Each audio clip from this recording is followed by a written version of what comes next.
Hello दोस्तों, मैं भोजपुरी कहानी शिव चर्चा लेकर के आई हूँ। एक अपने भक्त के लिए भगवान शिव अहंकारी का अहंकार कैसे तोड़ते हैं, तो देखी जा सुनी जाए कथा के माध्यम से। एक राजा के बेटी रहलीन, बहुत ही मान सम्मान दुलार से पलल रहलीन।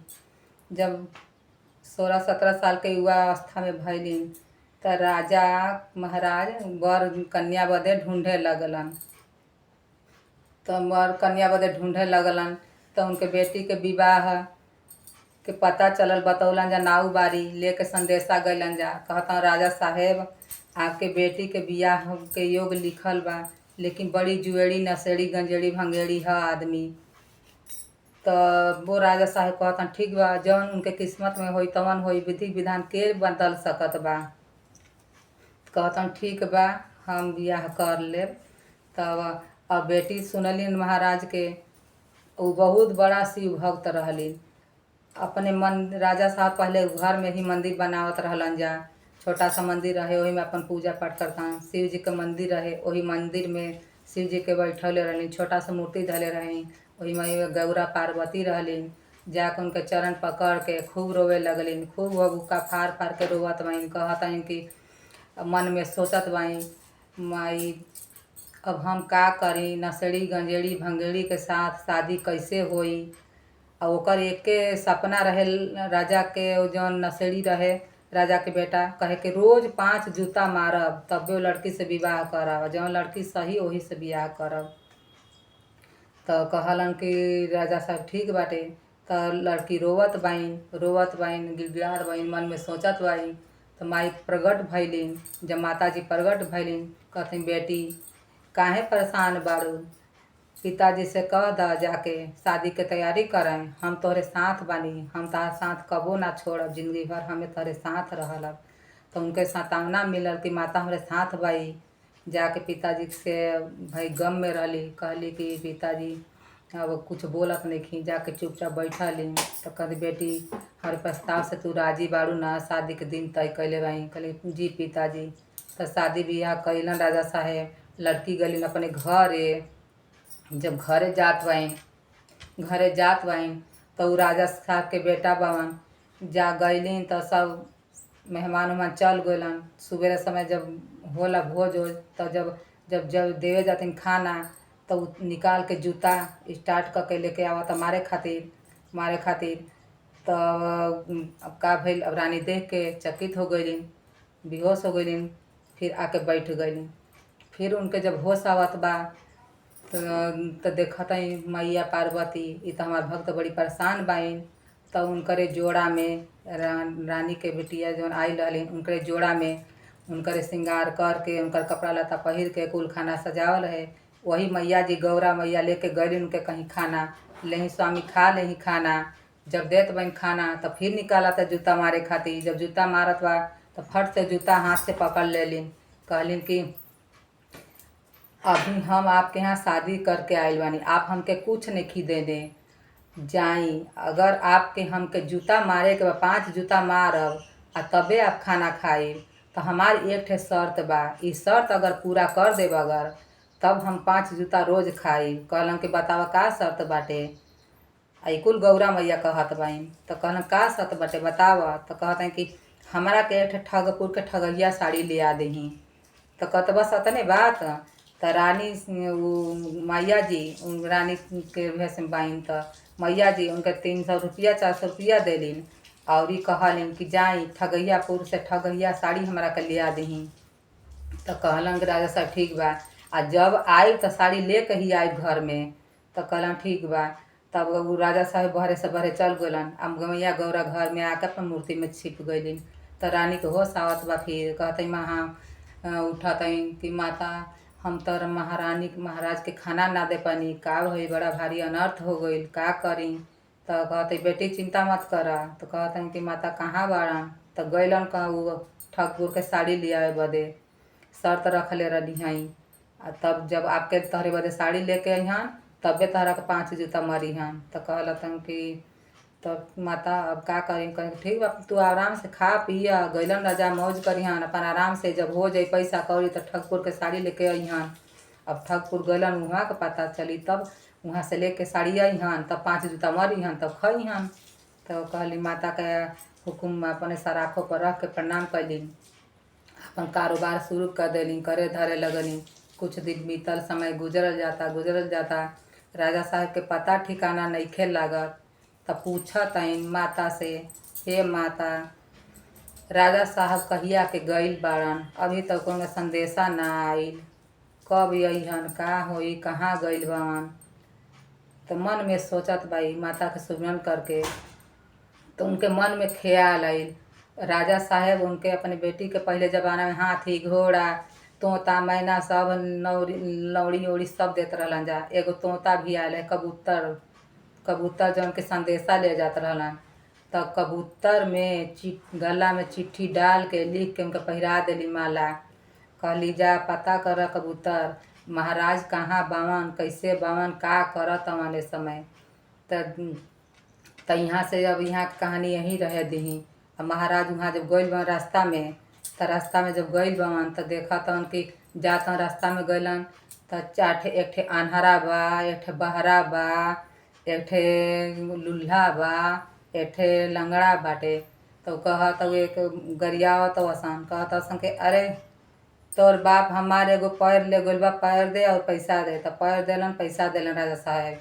कनवा कनकटहा कहता तोर बाबू हमार कान ले गइल बा, पैसा ले गइल बा, कान दे ना, तो कान द पैसा द। तो कान पैसा दे देलन। अपन एक ठे पैर देलन, लंगड़ा के पैर देलन, अंधा के आँख देलन, कनकटवा के कान देलन, आ लुल्हा के हाथ देलन, आ पैसा। राजा साहब ठगा गइलन।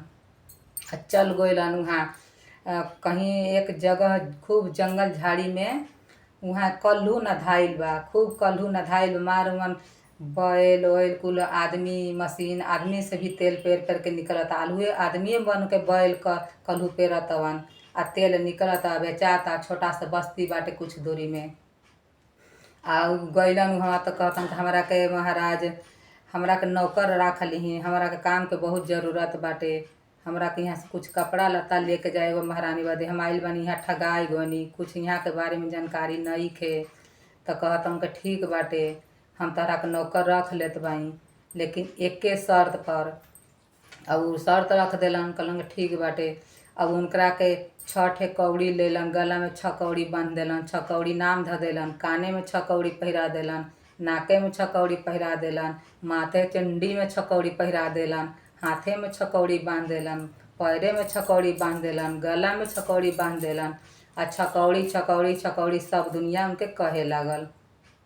आ सबसे कह देलन अपने नौका चाका से, ये आदमी पर ध्यान दिया जा, ये कहीं भागे ना पाए, ये आदमी पर बहुत ध्यान देवे के बाटे, कहीं निकल ना जाए।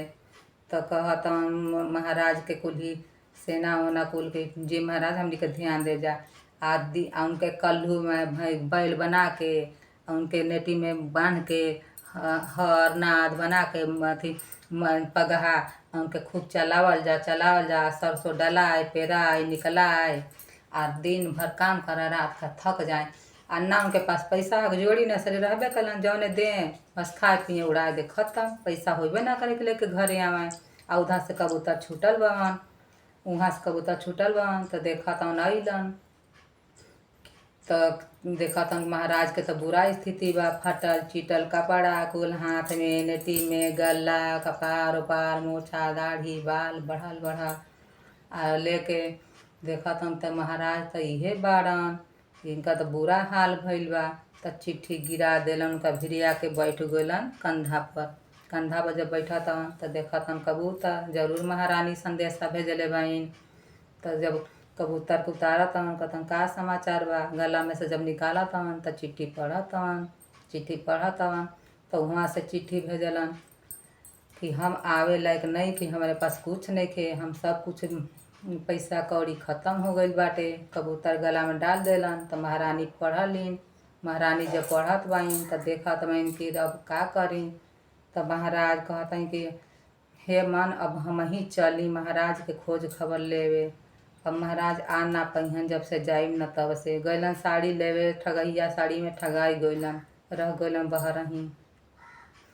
तब देखी महाराज अब रानी अपन पोशाक पहिरली, राजसी वस्त्र पहिरली, राजा साहेब पगड़ी उगड़ी बांध के, कपड़ा पहिर के, जोड़ा जामा जूता मोजा बूट में पहिर ओहिर के, तलवार उलवार लेके, हाथी घोड़ा सेना के साथ जब चलल बाई आगे आवत बाई, त जेतना कुल कनकटहवा रहे, लुल्हा रहे, लंगड़ा रहे, जिकटवा रहे, अंधवा रहे, सब उठ उठ के प्रणाम कइलन। महारानी प्रणाम, महारानी साहिबा प्रणाम, महारानी साहिबा प्रणाम। महारानी सब जानत बहिन एके बाटे।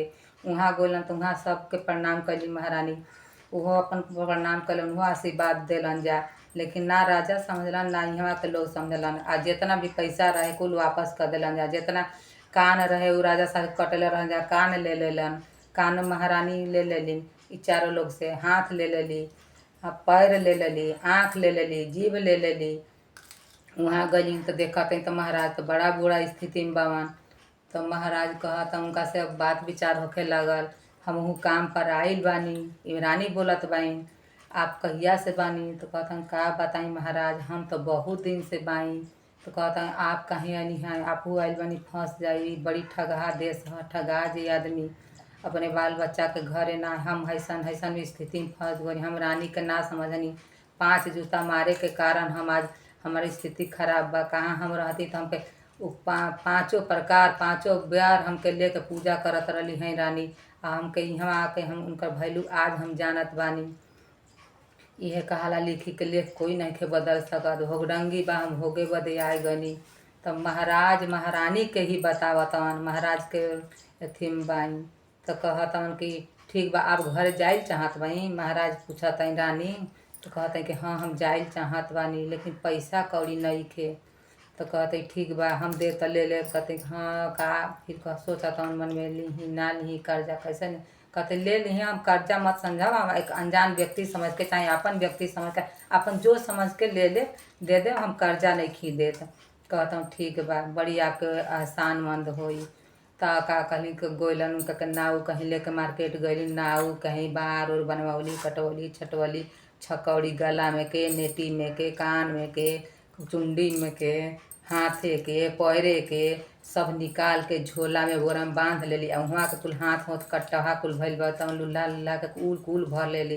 उनका मोछा दाढ़ी बाल हटल चिटल कपड़ा सब बोरा में भर लेली। आ कहली महाराज नहाई, आ 5 वस्त्र कुल 5 टूक के कपड़ा टोपी ओपी जैसे राजा साहब बनल बाइन तैसे उनहू के बना देली। कहनी आई महाराज चली ली घोड़ा कब जाई? तो कहता काल जाइब, काल हम जाइब सवेरे। तो कहते ठीक बा। आ महारानी के जल्दी से भी आवे के भी रहे कि महाराज के पता ना चले। महारानी घोड़ा ऐसा दौड़ली आ तुरंते में फट से अपन घर चल अली। तो फिर सवेरे महाराज आवत बावन। जब महाराज आवत बावन तो महारानी फिर गई खाना में से खाना उना निकाल कर रसोई में से ले आके देते हैं, ले महाराज खाना खानी। इनके तो सुर चढ़ल बा कि 5 जूता मारब तो खाई। कहते रुका पहले जूता मारब तब खाई। तो कहते ठीक बा। जब आवतन जूता मारे तो जितना बोरा में करे उनके लेके कपारे पर से लेके नीचे से उझिल देली। अब महाराज के तकुल नज़र जवन झुकल के झुकले रह गई। अब काहे के महाराज के नज़र उठे जाए, उनके गोड़े में गिर के मार रोवतन महारानी माफ़ कर दे महारानी, तो ही रहलू है, इहों हम तह के ना समझनी, उहों तह के ना समझनी, हमसे बड़ी भारी भूल हो गई बा, हमरा के क्षमा कर दा। कहतन कि क्षमा कर दा। हम कहनी क्षमा का तू मांगा क्षमा भगवान से, तू हर बार गलत सोचला, भक्ति में आँच बार बार लगौला, गलत समझला। तो कहतन कि ठीक बाटे, माफ़ी मंगलन। तो क्षमा कैलिन। फिर राजपाट कर लगलन। जब कुछ दिन बीतल तो कहतन कि महारानी चली जा एक बार ओजे दर्शन कर ली जाओ, वहाँ जहाँ रहनी है जा ओजे जहाँ इतना दिन बितौनी है। तो महारानी कहते हैं अब का करे खातिर जइबा, अब तो बहुत ही दिन हो गए। तो कहतन ना ही एक बार चली जा। कहतन ना ही कोनो फायदा नहीं के। तो जब महारानी महाराज लेके जालन जा तो महारानी तो जानत बाई, लेकिन ई उनका लीला नहीं खा जा।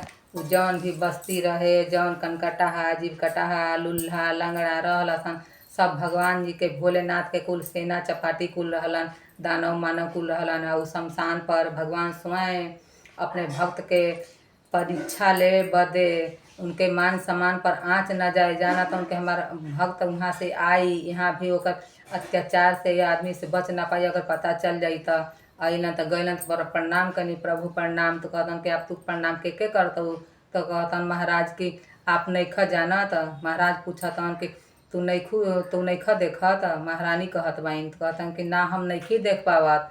तब भगवान महारानी कहते हे प्रभु आप इनके भी आँख दही महाराज के या देखे दही देखाई आपका आप ही हैं वही सब इनके बस्तियार दिखा दही ऊ आए एक रूप से आप अपना पूरा दिखा दही आपके पूरा दानव मानव सब देवता गण कुल बावन त कुल देखो पिछड़ा सीन में जहाँ काम करत बावन कुल भोलेनाथ के भूत दानव मानव हाड़ा गोजा बिच्छी सब रहलन।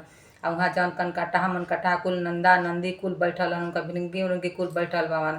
तब दोनों रूप देखौलन भगवान भोलेनाथ। तब चरण में गिर के माफ़ी मांगतवन। तब भगवान जी कहतन अरे दुष्ट पापी तू हमसे माफ़ी का मांगत हवे तू स्वयं अपने महारानी से माफ़ी मांग जो कि इतना अत्याचार तू कैले महारानी के इतना अच्छा संस्कार पर हाथ उठौला उंगली उठौला तक अपने से लाज नहीं आए उनके तमान सम्मान करे चाहिए पूजा करे के चाहिए। तब उनके गोड़े में गिर के भगवान के सामने माफ़ी मंगलन। हर हर महादेव।